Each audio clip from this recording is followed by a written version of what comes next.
اور جب موسیٰ ہمارے مقرر کیے ہوئے وقت پر کوہ طور پر پہنچے اور ان کے پروردگار نے ان سے کلام کیا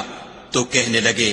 کہ اے پروردگار مجھے جلوہ دکھا کہ میں تیرا دیدار بھی دیکھوں۔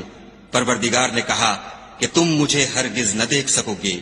ہاں پہاڑ کی طرف دیکھتے رہو، اگر یہ اپنی جگہ قائم رہا تو تم مجھ کو دیکھ سکو گے۔ جب ان کا پروردگار پہاڑ پر نمودار ہوا تو تجلی انوار ربانی نے اس کو ریزہ ریزہ کر دیا اور موسیٰ بے ہوش ہو کر گر پڑے۔ جب ہوش میں آئے تو کہنے لگے کہ تیری ذات پاک ہے اور میں تیرے حضور میں توبہ کرتا ہوں، اور جو ایمان لانے والے ہیں ان میں سب سے اول ہوں۔ خدا نے فرمایا